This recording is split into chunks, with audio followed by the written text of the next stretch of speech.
అన్ని హాస్పిటల్స్ లాగా కాకుండా, అన్ని పెయిన్ సెంటర్స్ లాగా కాకుండా మీరు ఫోన్‌లోనే పేషెంట్‌ని ట్రీట్ చేస్తామని చెప్పారు. ఇఫ్ ఎనీ కేస్ మీ దగ్గరే ట్రీట్ చేసుకోవాలి అనుకున్నప్పుడు, ఆ పేషెంట్‌కి ఎమర్జెన్సీ అయితే అప్పుడు ఎలా ట్రీట్ చేస్తారు? మేడం ఫస్ట్ మనకి కాన్వర్సేషన్ చేసినప్పుడు మన డాక్టర్స్ మాట్లాడతారు.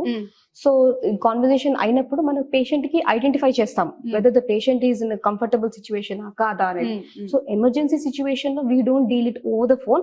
ఫస్ట్ ప్రైమరీ కన్సల్టెంట్ ని కలవమని చెప్తాం. వన్స్ మనం అన్ని ఎలెక్టివ్ కేసెస్ అంటే క్రానిక్ పెయిన్స్, దీర్ఘకాలపు నొప్పులు ఉంటాయి కదా, ఆ దీర్ఘకాలపు నొప్పుల్నే మనం ఇక్కడ డీల్ చేస్తాం అనమాట. So and we help patients not to land, అంటే ఎమర్జెన్సీకి అవ్వకుండా ముందు జాగ్రత్తగా ఈ ప్రొసీజర్స్ చేస్తాం అనమాట. Okay, that's the point. Sahitya garu, ఇప్పుడు ఫోన్ లోనే పేషెంట్ యొక్క ప్రాబ్లమ్ ని ఐడెంటిఫై చేస్తామన్నారు కదా, మీకు ఎంతమంది స్టాఫ్ ఉంటారు? అంటే ఒక్కొక్కరు ఒక్కొక్క పెయిన్ తో మీ దగ్గరకు వస్తూ ఉంటారు కదా, ఐడెంటిఫై చేయడానికి ఎవరైనా స్పెషలిస్టులు ఉన్నారా మీ దగ్గర? సో మా దగ్గర ఈ ఇందాక చెప్పినట్టు మెడికల్ సర్టిఫైడ్ బ్యాక్గ్రౌండ్ లో ఉన్న వాళ్ళు మెయిన్లీ డాక్టర్స్, అంటే అనెస్థెటిస్ట్ ఉంటారు, పెయిన్ ఫిజిషియన్స్ ఉంటారు, అండ్ ఆ తర్వాత ఫిజియోథెరపిస్ట్లు ఉంటారు.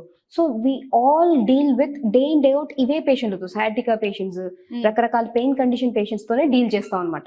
So they all understand the patients situation condition. సో దాని ప్రకారంగా వాళ్ళకి అండ్ ఫైనలీ నేను ఆ రిపోర్ట్స్ అన్ని చూస్తాను అనమాట. Okay, then we ask the patient to come.